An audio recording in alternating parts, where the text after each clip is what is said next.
Good evening. I've been asked to help invoke a spirit of peace and a spirit that combats hate, and I'm going to need your all's help to do that. I have a little refrain that I will give you a signal to say with me as we begin this invocation. It is, we bring many voices, let us speak as one. Okay, let's try that. We bring many voices, let us speak as one. We are a many-voiced crowd, people of faith, and people whose faith is in humanity. Sometimes we are both, sometimes we are neither. We come together for the sake of wholeness in a world so often fragmented, to expand a table where all people are welcome, and to nurture a spirit of justice. We bring many voices, let us speak as one. We come with gratitude for those who do the hard work, for those who are called to be the first on the scene, to put their bodies in harm's way, to create safety. We come with gratitude for those who do the slow work of building bridges, who are called to make better ways to create peace. We bring many voices, let us speak as one. We come remembering our grief, naming those who were killed by an act of terrorism in our own city. Carson Holmquist, Randall Smith, Thomas Sullivan, Squire Wells, David Wyatt. And we remember those in churches, in synagogues, in mosques, in temples, in schools, in their homes, who were killed because of who they were, how they worshiped, where they came from, and who they loved. May the memories of who they were be for a blessing. We bring many voices, let us speak as one. We come remembering those who perpetuate hate, and we name our sorrow and anguish, and we gather despite their hate. We remember the potential lost in their lives. We remember all they could offer and create, though they chose to offer only destruction. We struggle for forgiveness, and we name that struggle, because it is hard to forgive those who consider hatred a virtue. We bring many voices, let us speak as one. And last, we bring hope in one another, in this city, in the days to come, in our work together. Let us listen, let us learn, and let us speak clearly. Hatred has no home here. We bring many voices, let us speak as one. It's my pleasure to introduce Wade Hinton and Allison Leibowitz, our co-chairs of the Council Against Hate, who will kick off this event.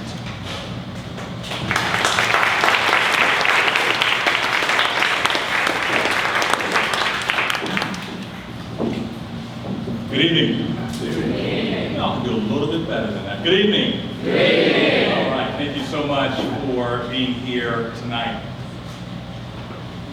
To hear the rhetoric and to see the incidents happening across this country, we know that it's a scary time for our nation, which makes our work here tonight that much more important.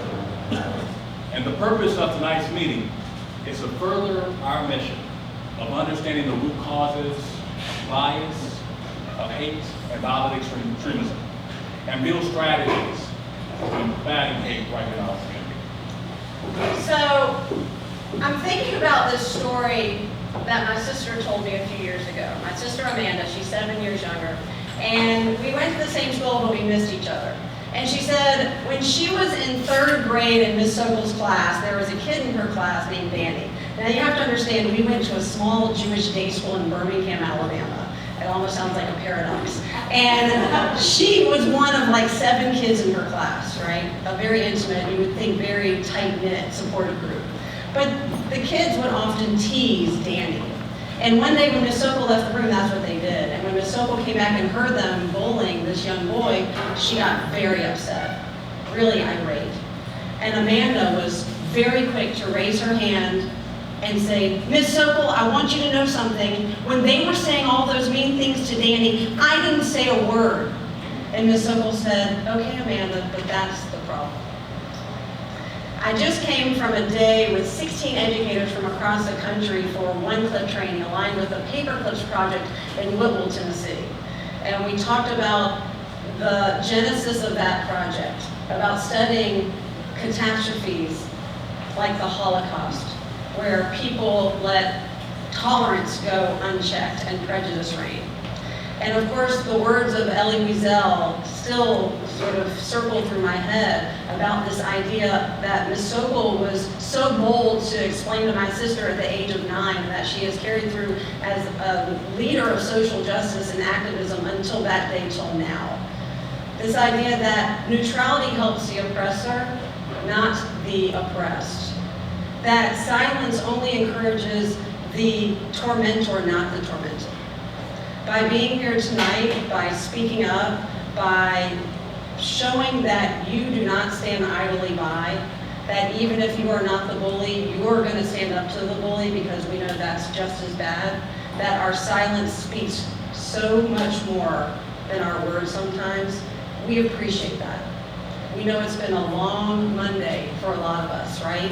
But we still found the energy and the determination and passion to be here, to listen to our action teams, to hear from our mayor, to hear from the ADL who's come all the way from Atlanta to share her wisdom with us. Thank you for that. Thank you, Allison. And with that, why don't you give yourselves a round of applause?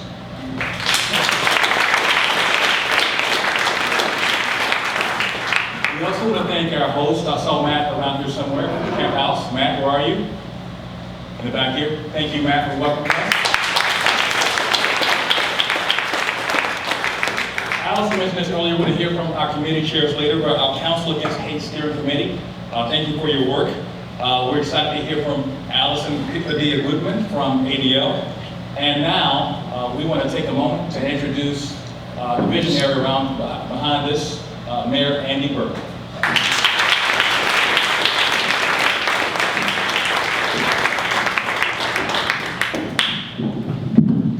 Good evening, everybody. Good evening. Thank y'all for coming out again tonight. I know many of you were here for our last event, which was a few months ago, but we also see a bunch of new faces, and so thanks to everybody who's here tonight. At State of the City a year ago, I said that we were a city of creators. And we talked a lot about that before I said that. And to me, when I really felt good about standing up in front of our entire city and proclaiming that, was the moment that I started thinking about it as an act of power for everybody in our city. So the first sentence of the Old Testament, which I study, is, in the beginning, God created the heaven and the earth. And thinking about that sentence, and God as a creator, and my belief, and the fact that each and every one of us are instilled with that power of creation, and creation is about power, is what made me stand up there and say, this is who we are, this is who we aspire to be. But we also know that we aspire to be that, but not everybody feels that way. They feel like somebody else is in control so often. And now, tonight, 3 years and 364 days after our terrorist event here, tomorrow is our anniversary, it's important to think about all those people we talk about as having more power than we are, like the people who take lives in our city and around our country. Like tech giants that we think control so much of what we do. Like policymakers and leaders around our country that we say they're the ones with the power. And so as we gather here tonight as a council against hate to talk about what the future is, the question becomes, what is the purpose of why we are here? What is the goal? And I'm here to tell you, the goal is to say to each person in our city, you have the power. You have the power, not them. There's no such thing as amoral platforms by tech giants. There is no such thing, you have the power. There's no such thing as leaders sending out tweets that people decry and feel terrible about and thinking, I can't do anything about that because that person has been elected to this office. You have the power. There's no such thing as saying, well, this is something that is, we have terrorists and people who are violent extremists, there are people who commit hate crimes, I just can't do anything about it. You have the power. And so we have action teams who've gathered over the last several months in all these different areas to come up with ideas because we have the power to do something about this. Hate is not just something that happens. It's not passive. And we don't have to be passive towards it. We can actually go out and do something to make our world a better place. And for those of us who think that all we have to do is hope that it gets better, that is no answer to an active harm, an active ill in our society. And so everyone here tonight is here because you are ready to take action. You are ready to grab that power that you have and do something with it. And for us, we have to make sure that we spread this word throughout our whole city. It's incredible to me because around the country, and I think Alice and I were talking about this a little bit today around the region, people are talking about a council against hate.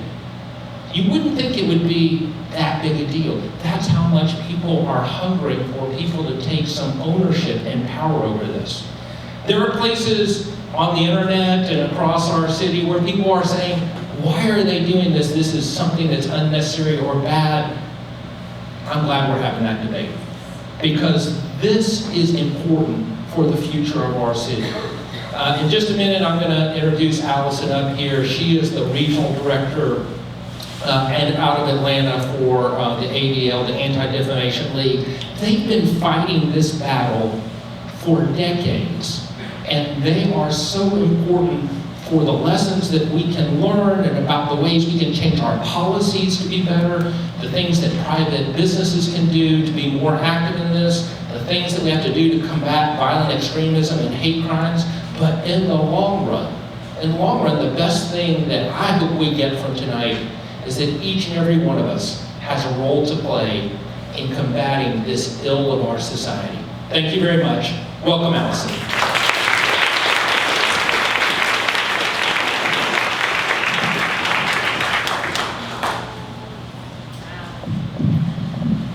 It's pretty inspiring stuff. Good evening. My name is Allison Padilla-Goodman. I am so excited to be here tonight. I'm the regional director of ADL, a century-old anti-hate organization that fights discrimination. For over 100 years, ADL has been on the front lines of monitoring and analyzing hate-filled extremists, educating and empowering young people to stand up to hatred and bullying, and advocating for civil rights and hate crimes protection. We are so proud of the work that you've been doing, and I'll talk more about that in a little bit. But as Mayor Burke said, as I travel throughout my region of Georgia, Alabama, South Carolina, and Tennessee, and I talk to my colleagues across the nation who run our 25 regional offices all over the nation, there is a lot of buzz about what you are doing right here. People are paying attention to the good work in Chattanooga, and they want to define themselves similarly. So I was asked to share with you all tonight some trends on hate in the South. A uplifting topic. Many would say that the work of fighting hate in the Deep South implies that, well, that I have a lot of job security. And there is a lot of truth to that. We've been busy, busier than I think we have ever been. And my busyness is generally not a good sign for the world. Still, a portrait of the South is overrun by hate is not an accurate portrait. While yes, we sit in a place absorbed in an ugly history, and one that is not very long ago and continuously bubbles to the top in an unsettled stew, and while yes, we have many huge hurdles that I'll talk about in a minute, we also sit in a place where people are actively and eagerly fighting against this narrative because they are so in tune with it, and defining themselves in a vision of an America that they want to be, like this Council Against Hate, and that is a trend that also overwhelms and inspires me. But still, these are not easy times for people concerned about hate. ADL pays a lot of attention to anti-Semitism, partially because it's a central piece of our mission, but also because we think that anti-Semitism has always been a barometer for hatred in general. In times of economic and political insecurity, like now, we see anti-Semitism surge. In times of national identity crisis, we see anti-Semitism surge. And where there's anti-Semitism, other forms of awful hatred are there hand in hand. So ADL's been doing this annual audit of anti-Semitic incidents for 40 years. And the current news of anti-Semitism is not good. 2017 saw our largest increase ever in anti-Semitic incidents. And 2017 and 2018 saw our second and third largest number of incidents on record in our audit's history, surpassed only in the year of 9/11. Our audit looks at anti-Semitic acts of vandalism, harassment, and assaults, and 2018 saw a disturbing trend of increasingly violent anti-Semitism, with the number of anti-Semitic assaults more than doubling, including the deadliest attack on the Jewish people in American history at the Tree of Life Synagogue in Pittsburgh, which, by the way, only counted as one incident in our audit. The incidents also include huge increases in anti-Semitism in non-Jewish K-12 schools and universities, where the numbers have been growing tremendously.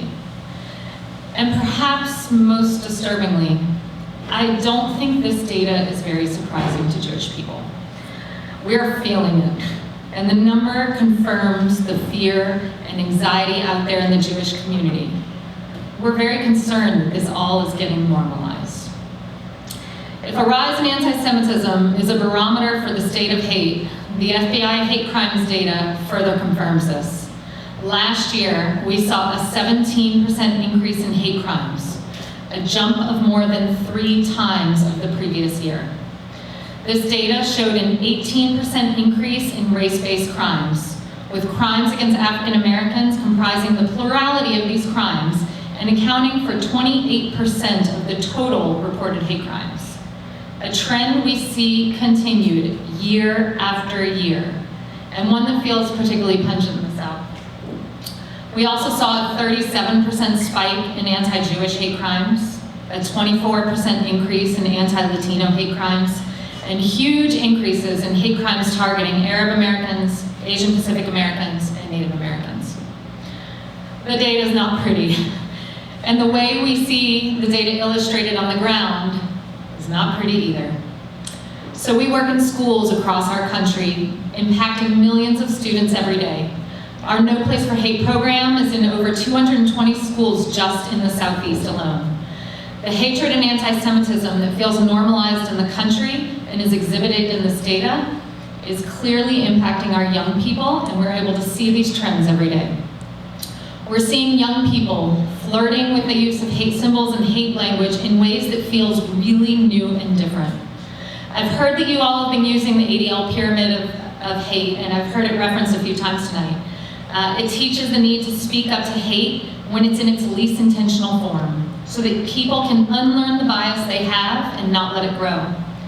Well, unfortunately, young people's flirting with hate symbols and language is only getting amplified by the news and social media.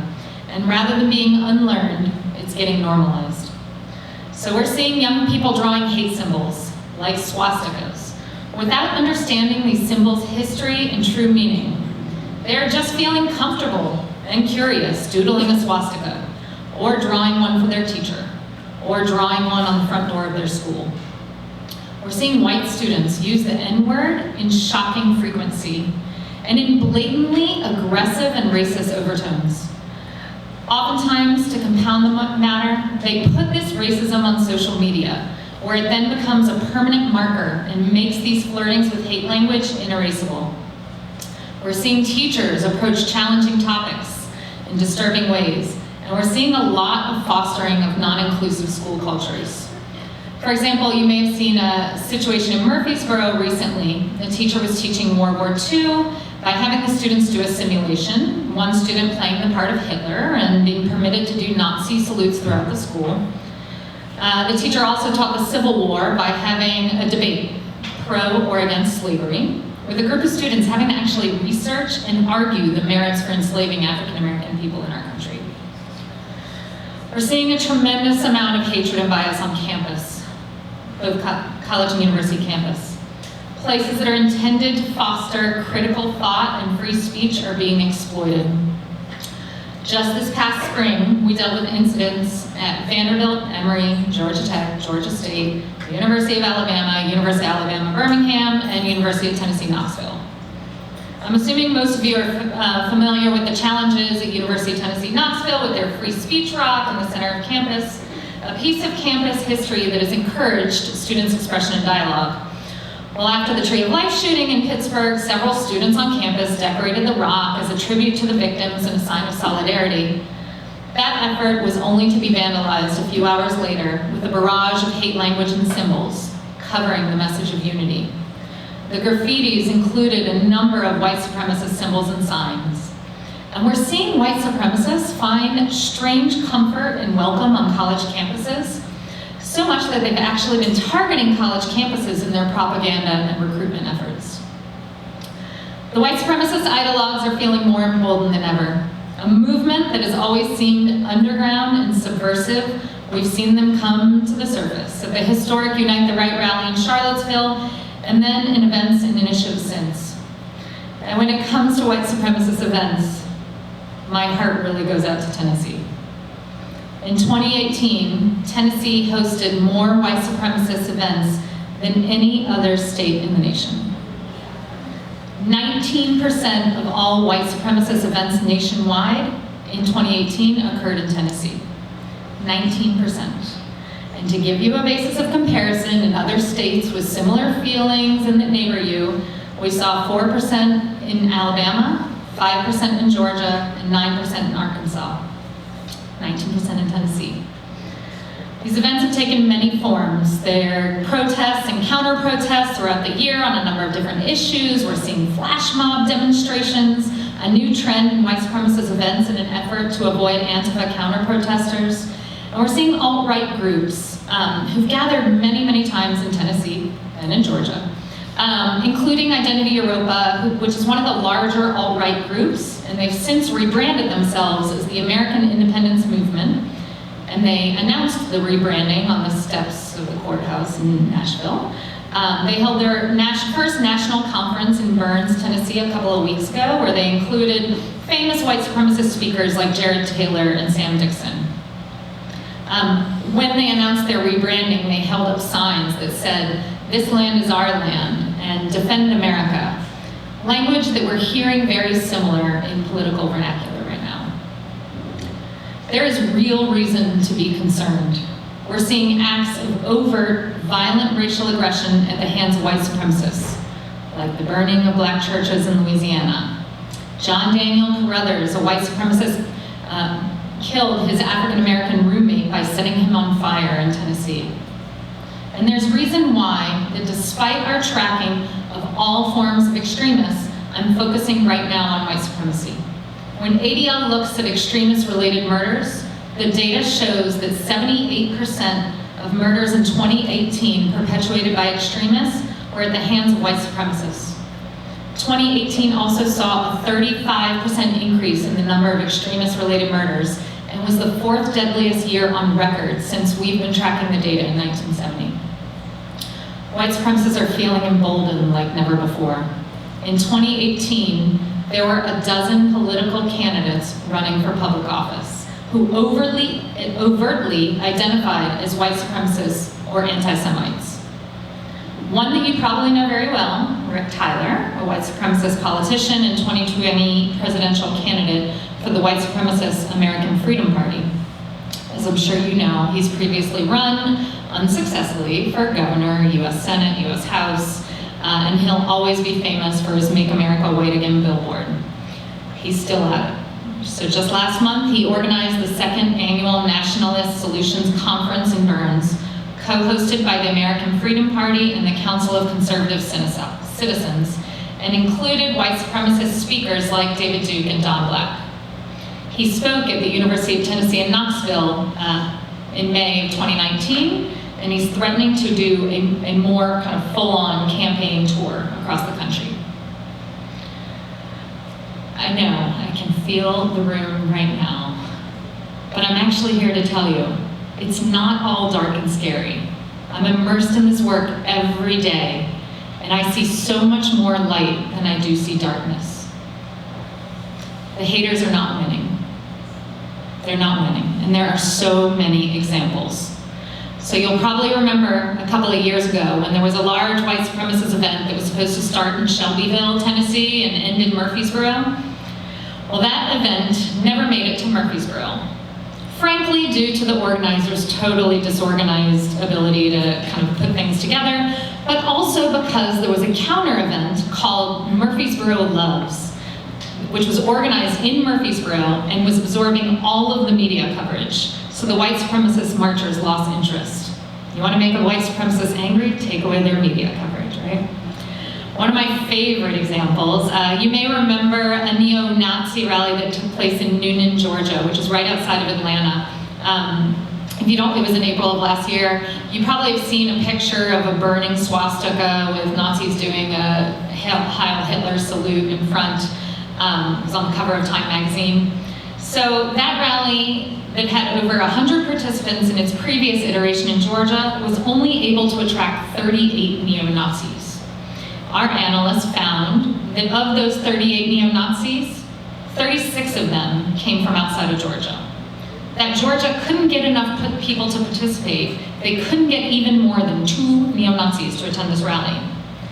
But to make the white supremacist failure even sweeter, the night before their rally, families of Noonan decorated the town with sidewalk chalked, smiley faces, peace signs, and hearts. So the next day, when these frightening-looking neo-Nazis stood on the platform with their microphone to spew their vitriol, they did so with a backdrop of sidewalk-chalked, smiley faces, peace signs, and hearts. It was a pretty amazing contrast to their shaved heads and black heavy military garb. And this is really what I think leads to the real trend of hate in the South, and a trend that I don't think we hear more about because it's not as sexy of news. Leaders and communities shedding light on darkness and not letting it define them. The communities of Noonan and Murfreesboro, in these 2 examples, define who they are and who they wanted to be, no matter what outside influences were coming to visit them. They gathered together, they took a stand and spoke up, and they won. And I see this time and again. And this is what makes me really excited and proud of the proactive effort of this Council Against Hate. I could give so many examples. The school that I spoke about earlier that was teaching through disturbing pedagogies of historical reenactments of horrific moments in history, well, that entire school district is actively seeking to turn things around. We've been working really closely with the families in the school district, and they have now not only enacted a policy prohibiting historical simulations in schools for the future, but they also have invested in district-wide principal anti-bias trainings and school curriculum so that they can ensure that their schools are inclusive communities and building young people's character to stand up to bias and not repeat it. The University of Tennessee in Knoxville has taken very seriously their issues with the free speech rock on campus. Just this spring, ADL went to UTK and conducted 2 full days of anti-bias trainings with campus leadership, with students and faculty, and with the surrounding community. We're continuing to partner with them and help them turn ugly situations into teachable moments and opportunities to define themselves as the community that they want to be. After the Tree of Life synagogue shooting in Pittsburgh, there was a general outpouring of love to the Jewish community, both in Pittsburgh and beyond. I've never been to Pittsburgh myself, nor do I personally know the Tree of Life synagogue. But that day, I felt that hate-filled attack and understood the fear, anger, and alienation of a hate crime against people because they worship like me. And even though I'm not from Pittsburgh myself, the outpouring of love and support that I felt at that time was just unbelievable. My team attended dozens of interfaith vigils throughout the Southeast, and multiply that times ADL's 25 regional offices. And as I hope you saw, through grassroots online fundraising, the Muslim community raised over $200,000 to help pay for the victims' funeral costs. And when the other attacks on houses of faith over the past year, in Poway and Sri Lanka and New Zealand, we again rose up together as communities, united in our belief in the American freedom to be who we are and love each other because of our diversity, not in spite of it. I think this is who we are. I think we stand up for each other and ensure each other's safety and inclusivity. We are there for each other and work to understand each other and embrace our identities. We certainly haven't always gotten it right, here in the South or beyond. But we listen and we reflect on our mistakes. And rather than covering up and denying them, we use them as opportunities to learn and grow. And I truly believe that this is who we want to be, even in the American South, a place that has not always lived that desire. But we're living it now, or at least trying to. I think that the American South is a place that understands our history and is rooted in it. And understanding the power of hate has made us all the more determined to not let it define our future. We know what happens to hate when it gets normalized, and we won't let that happen in the South because we are cognizant and committed to understanding each other. We shed light on hate in the South, and we refuse to let it be the trend that defines us. And if initiatives like your Council Against Hate, an effort to define your community as an inclusive space that builds understanding and dialogue, well, imagine if this kind of effort became a movement against hate. A movement of people coming together across the nation screaming that this is not who we are. We are not a place that welcomes neo-Nazis or accepts Hitler salutes in school and the use of the N-word. We're a place that everyone can draw a sidewalk chalk smiley face and make a difference in defining us. So really, I want to thank you. It's very exciting for me to be here. It's very exciting to see you all here in action. And I want to thank you for igniting this movement and being a part of America and an American South that we all want to become.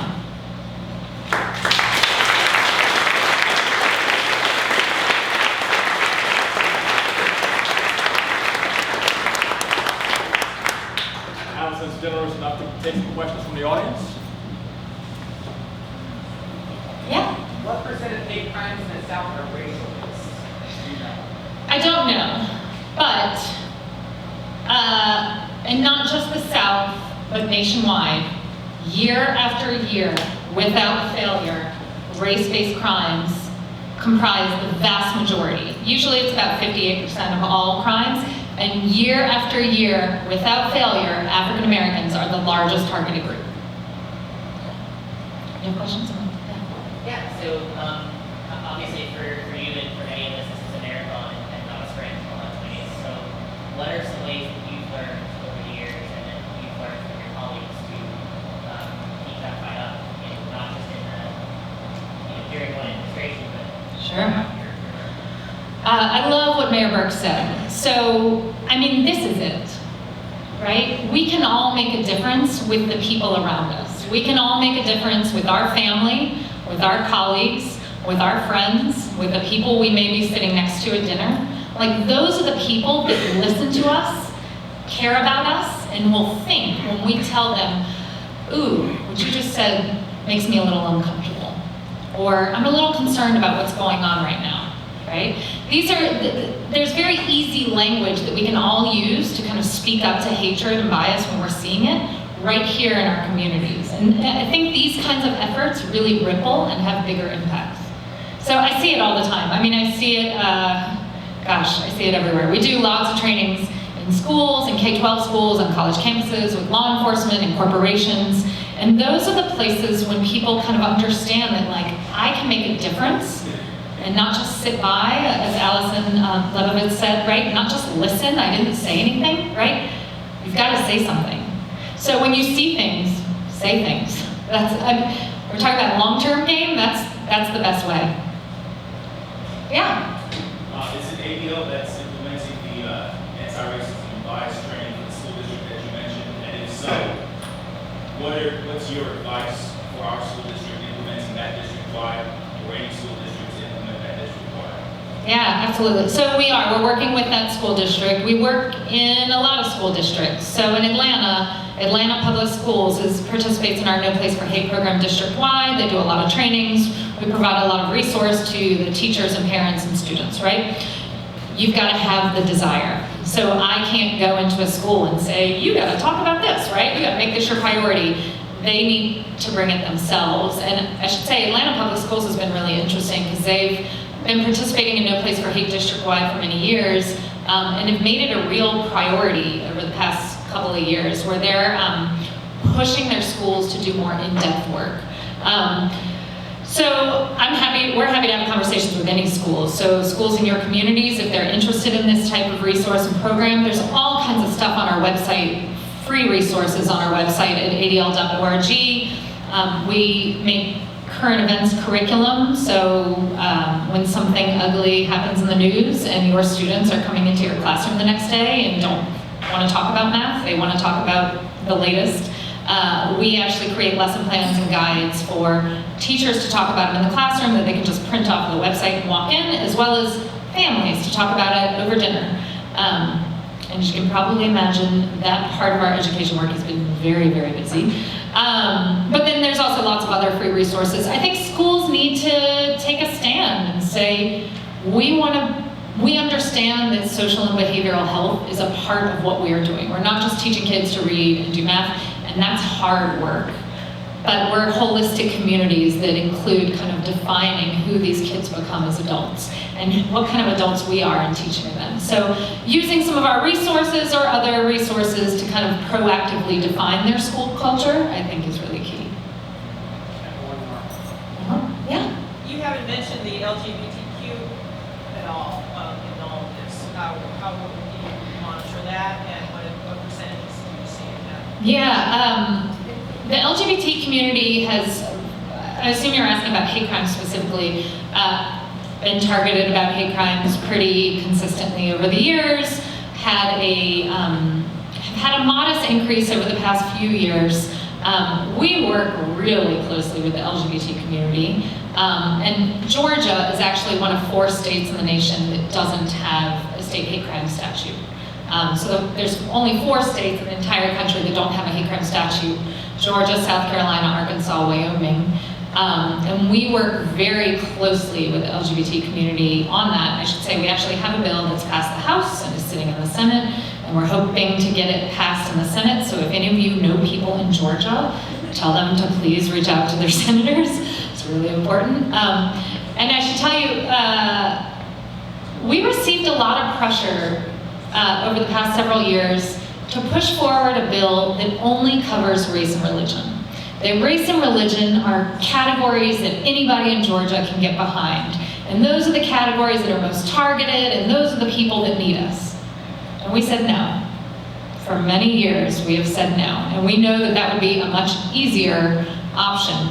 But sexual orientation and gender identity are key to comprehensive hate crimes work and standing up to identity. So.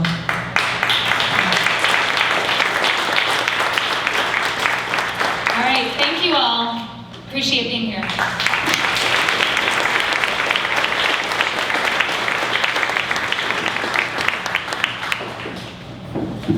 Oh, wow, we're going to switch locations. Allison, that was sobering, but also so important, right? It's that mantra, if we know more, we do better, right? So, and if we know better, we do better. And I will add to what you said, if you see something, say something. If you see something, say something, do something. Which brings me to our next lineup, Wade. We have a lot of people that have been doing some great things around the community. We want to ask our steering committee chairs to actually come up to the stage now. If you're in the action committee, you're the chairs, Samantha, Marcus, all, please come on up.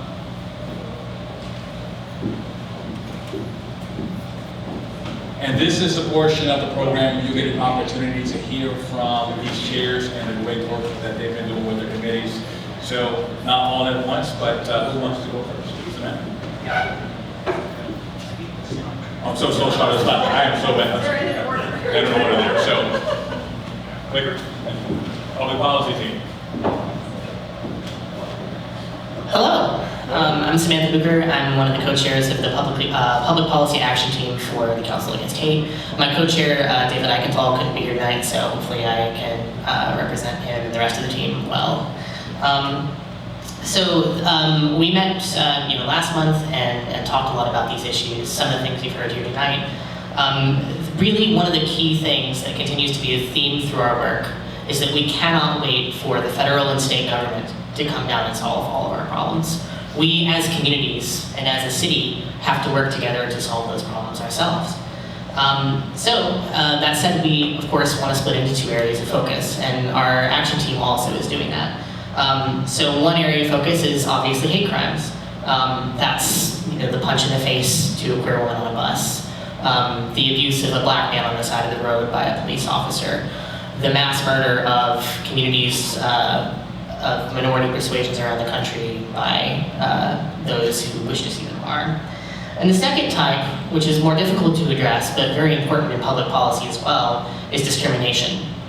That's the death by 1,000 cuts. What makes people feel disconnected and disengaged. People who are starving, struggling to survive, struggling to find and keep work. These are people who are cut off from their families, from their faith communities, and from their city at large in many cases. So these are challenging things to legislate on, as you know. These are challenging things to create public policies for. But our team is up to the challenge. We have folks that are public policy experts, legal experts, and citizens from community groups around the city, and hopefully you. So if public policy is something that you're interested in, come find me after this, and I'd love to have you on board. One such idea, or rather, one of the things that I want you to do is come with ideas to solve these challenges. And one such idea is something that we've seen modeled in places like New York City and Birmingham, Alabama, even as recently as a few months ago, which is the creation of a local human rights commission to tackle these challenges in the long term. That type of activity, we've talked a lot about public-private partnerships and what those can look like on the policy side. And really there are so many other good ideas that we need to bring to the table, flesh out, and then act on. So if that's something that interests you, come find me. And I think the next is research and data team.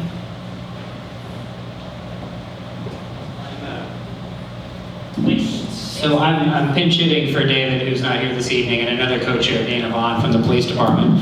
But the research and data team has met a couple of times. I know that they're looking at trying to see if there's a local victimization survey that we could possibly implement to understand the scope and the scale of what's happening with regard to hate crime here in Chattanooga a little more clearly.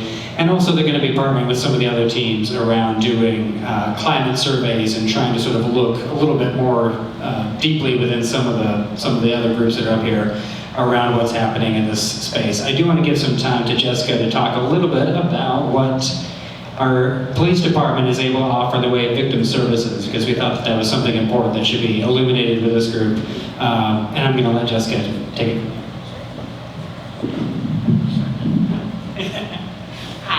I'm Jessica Schreiner. Thanks for letting me come and talk to you today. I am a civilian with the police department, and I get to talk to you about our victim services unit. We are a tiny but mighty team made up of 6 individuals who are social workers, mental health professionals, combined under the title, if you will, of victim coordinators. And it is an incredible honor for each and every one of us to get to come alongside victims when very often we're meeting with them on what's the very worst day of their life. This includes victims of all crime types. So it would include hate crimes. It's going to include homicides, domestic violence, sexual assault. Any crimes that have been reported to the city of Chattanooga, to our police department, are the types of crimes that we can support survivors and victims with. All of our work is trauma-informed. So we believe our victims, we believe our survivors. We also know that when crime occurs, it's incredibly disempowering. So one of the most important parts of our role is that all of our services are voluntary.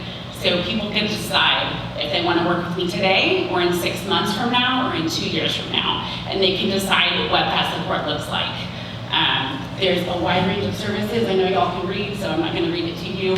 But it includes everything from crisis intervention to going to court with people It includes helping them fill out applications for the Tennessee Criminal Injuries Compensation Fund.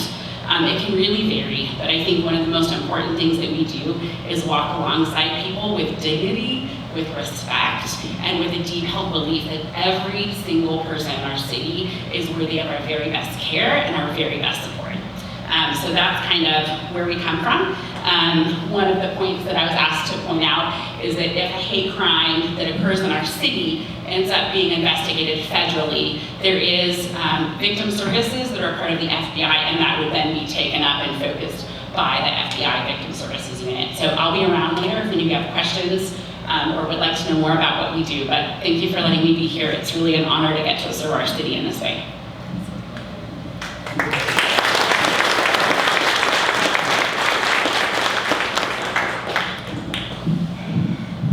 Good afternoon, everyone. So my name is Cordy, and I am one of the co-chairs for the Student and Youth Action Team. Alongside with me is Angie Santamaria.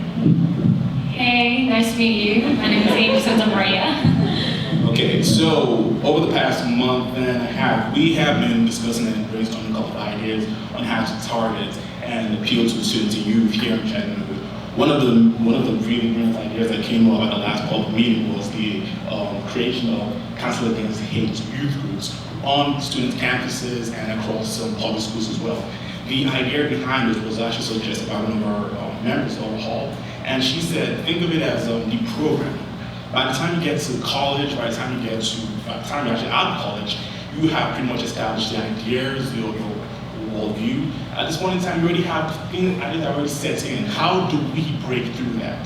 So, the Council Against Hate youth group is supposed to allow us to provide tools to actively address incidences of hate on campus, proactively allowing the students to address hate. What is hate? How does it look like? How can I help?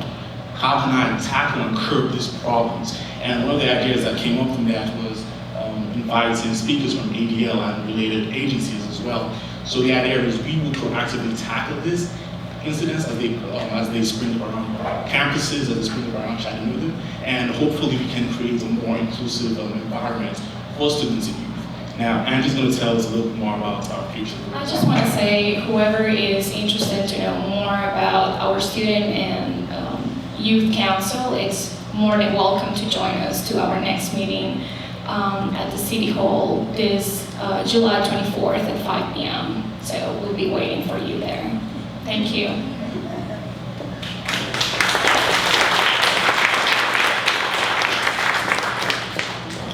Hi everyone, I'm Juan Antonio Alonso, and I am co-chair of the Teachers and Educators Group, together with Dr. Marshall Blake, that couldn't be here with us today. But I teach at Chattanooga State. I teach Spanish and Latino culture there. And Dr. Blake works at the Hamilton County Department of Schools. And together in the initial meetings that we've had, we've been discussing mostly two things, right? How we can impact students and how we can also impact educators. From the point of view of how we can impact students, I think that most people who work in schools or in education, particularly when one is a minority faculty, like it's common to hear complaints from other minority students about issues that they've had, right? And of course, each story is a tragedy, but it's really hard to draw data for just those occasional stories that you hear from individual students, right? So we've been doing some research trying to see if there's ever been any study about the impact of hate in classrooms, about the impact of hate in our students. And we found out that there's no such thing. So we were interested in trying to put together an anonymous survey to allow students to kind of report what is their experience, right? In these terms. And we'd like to run this survey both in Hamilton County schools, but ideally also at UTC and Chat State, just to get kind of like a direct, as scientific as possible snapshot of that. What is the reality? How do people, I mean, minority and non-minority, right? Because I guess that there's many perspectives in which hate, you can be a victim of hate. You can be a victim of hate from the point of view of your orientation or your gender expression, or of course your ethnic and racial background. So that's how before we move forward, we want to see like to what degree our students experience the impact of hate, and within the wide definition of hate, like to see which ones are the most prevalent circumstances, right? And we feel like having that information will be fundamental moving forward to be able to address the problems. The other perspective is the perspective of educators, right? And one issue that we encountered in our early meetings is that we were a group of like between 10 and 20 people, and we were all very sympathetic, but we were unable to agree on what is racism, what is equity, and what are all these terms, right? But we'll talk about hate, but what is hate, right? And from my perspective, it can be a little different than from somebody else's perspective. And if I'm telling you we're trying to fix hate problems, and you said, yes, let's do it, but you and I have a different definition of what is hate, then are we working in the same direction? So, I mean, more than hate, we're kind of focusing on the word racism, right? Because, I mean, there's this generic definition of racism as being an individual option of a single human being that chooses to be hateful on another person based on race, right? Which is a very narrow definition of racism, and even though it's a problem that is on the rise, it still affects only a minority of people. But what about racism, about the automatic assumption of someone not being as reliable? Just based on the cultural perspective, you have certain people like race or appearance, right? So anyway, bottom line, what we're trying to do is we're trying to survey educators to see how they define racism, how they define hate. What do they think that is the most important problem in those aspects in their schools? And we're trying to kind of like get a snapshot of how the educator community feel about that, and then we're trying to identify potential shortcomings and develop workshops that can address those differences. So that's what we've been working with in this in the initial 2 meetings that we had. We haven't scheduled specifically our next meeting. We know it's going to be the first week of August, but I know, is the website for the Council of Hate still up? You can actually join our newsletter through the Council of Hate website. You can kind of like indicate when you sign up there, you can indicate you have an interest in the educators group. And if you join that, we'll send you guys notification of this meeting when it's scheduled specifically. Thank you so much for your attention.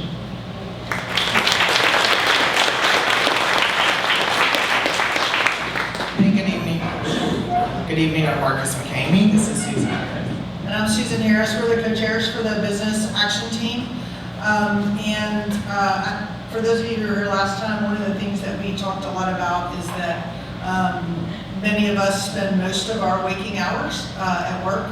And so the opportunity to think about how to address hate at workplaces can be transformational, actually, for our community. To that end, though, we can do a lot of work, we can do a lot of programs, but we also know that if we don't have commitment from the very highest level of organizations in the community, and especially those organizations that have a strong voice in the community, then the work that we do in our committee will actually not get very far. It will not have very strong legs. So our first, what we hope to be really an amazing event coming up on August 5th, we are hosting the Check Your Blind Spots mobile bus tour, which is a really cool, interactive way for people to really understand the unconscious bias. So the part about the pyramid of letting things happen because I'm not even aware that I'm letting those things happen. And so this mobile classroom with interactive, immersive activities lets you quiz and learn about your own biases. It also uses virtual reality technology to put you in the footsteps and places of those that maybe you've never been able to put yourself in their shoes. And so it's really a cool, a very cool experience. Unum is the primary partner here in town, and if you've been keeping up with the work that Unum has done, you know they've taken a really strong stand in this work that we're talking about. And so the logistics of the day, we're still figuring out, but there will be a great opportunity for CEOs and leaders specifically to come together and get this experience so that there's an opportunity to recognize bias. And then the members of our action team will have the opportunity to participate in that. There will be some way for some public accessibility to that. We're still getting all the details worked out with the organization that sponsors the Mobile Bus Tour. But it's really exciting, and we think just this opportunity to kind of look in the mirror and get that chance for folks to take a real look at the reality of their biases. It's interesting, you're talking about the difference in definitions and those kind of things and how much that goes together. And that'll be kind of the springboard for the rest of the work for our action team.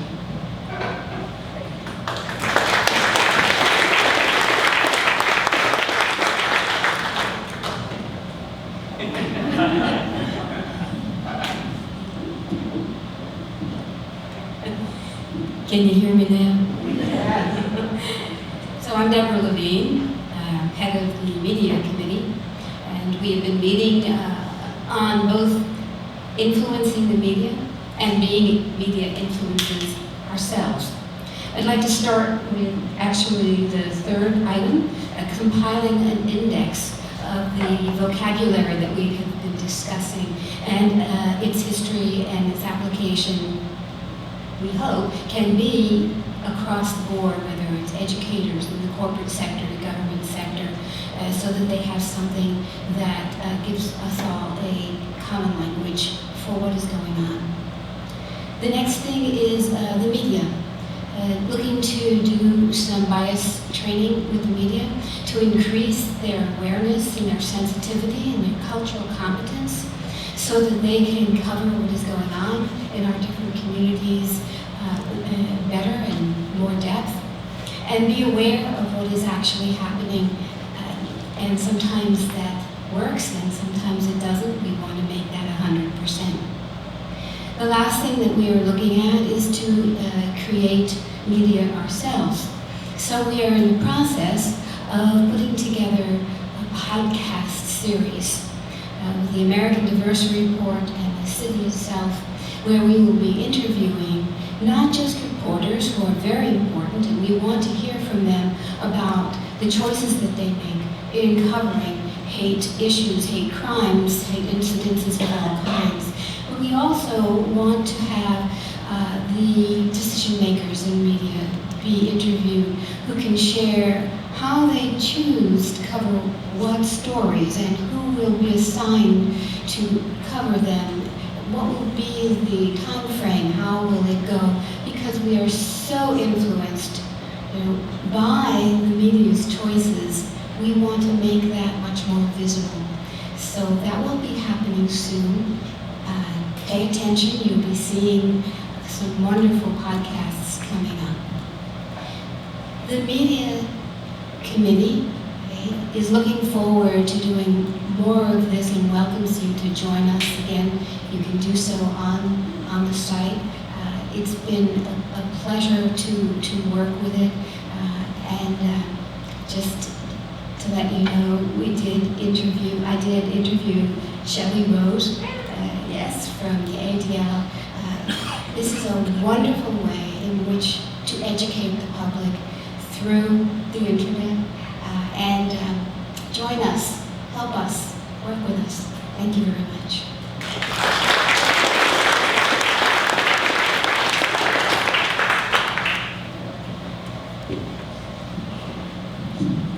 Good evening. My name is Bassam Isa, Faith and Culture. Bassam Isa means smiling Jesus. So basically what we have here is a couple of things that we wanted to do as Faith and Culture. I really believe that we have a long reach for Chattanooga is really have a lot of faith people and so many churches, mosques, synagogues, and even other groups that would have different cultures too. But what we wanted to do, the biggest thing we wanted to do is basically to get all of Chattanoogans together for something they like and would be easy to get them to, which maybe in the next few months, maybe September, maybe October, to have them come together, maybe Mellon Park, maybe someplace together, to join together for food and entertainment, different music, different foods, and get them together as one people to mingle with each other in the name of Council Against Hate, and work through these months to go to other churches that are not here and find out to get as many people involved and get them all to be one community to help us out.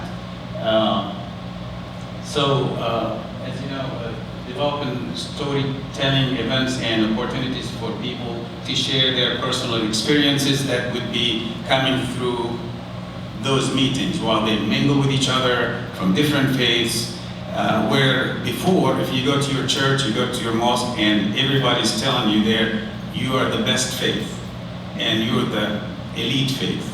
But when you get there and you see each other, and you eat the same food, you enjoy the same music, you're probably gonna feel a little bit better towards each other, and eventually get to build more of these people, and maybe ask everyone that comes in, can you have 3 or 4 or 5 people next time to join you into this kind of event, and do this kind of event on a regular basis. Thank you.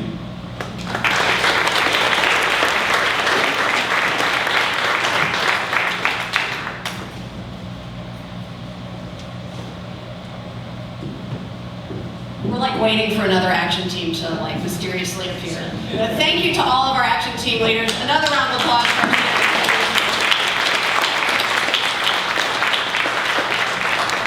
Also, are there any committee members in the audience today that work with these action teams? Did you raise your hand? Let's give them also a round of applause.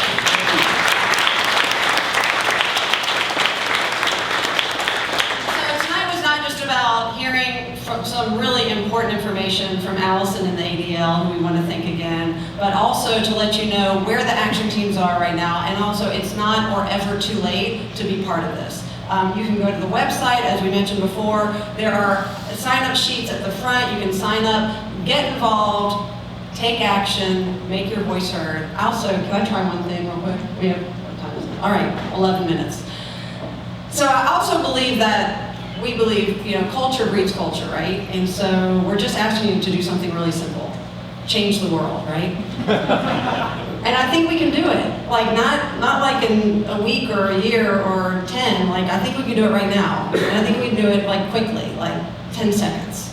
So we're gonna try something real quick before we leave.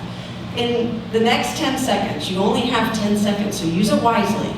Turn to a neighbor, turn to somebody near you or a couple people near you, and all you need to do is say something kind, okay? You can say like, I love your shirt, or your hair looks great, or wow, that's a great scarf, okay? But you only have 10 seconds to do it. Go.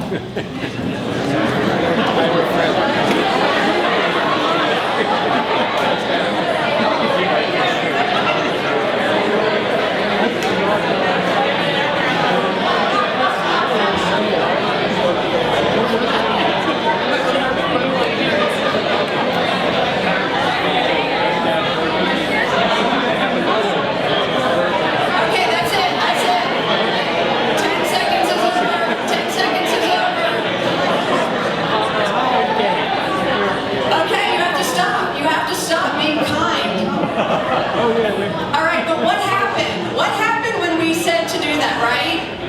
What happened? You smiled? Could you feel like the atmosphere in the room change, right? There were smiles, there were hugs, like literally we changed the climate in this room for 10 seconds, yeah? And why? Because we were simply kind to our neighbor. And here's the thing, like I told you what to say, and your neighbor heard me. It's not even like it was your idea, you know? It's not even like you decided spontaneously. I was kind of tired of hearing Allison and Wade speak, like I'm just gonna start talking to my neighbor and we're gonna have a good laugh. You did it, and it didn't even matter the impetus or even what you said.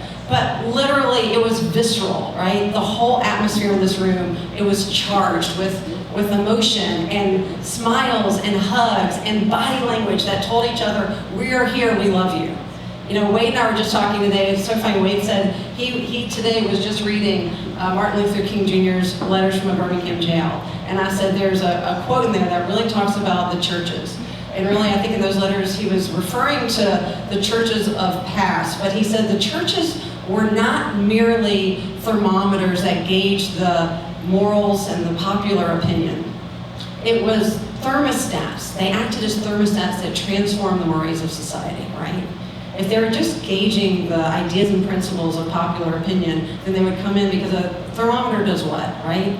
It records the temperature. A thermostat does what? It changes it, right? So everybody in this room, you are the thermostats of Chattanooga, right? Of this county, of this region. So every place you go into, you have to decide what the temperature is going to be. You have to decide what the atmosphere is going to be. We have to decide what the temperature of our community is going to be. I think we talked about this last time, but the opposite of love is not hate. The opposite of love is indifference. Don't be indifferent. Don't be idle. Thank you for joining us. Sign up in the back. Here are your amazing action team members.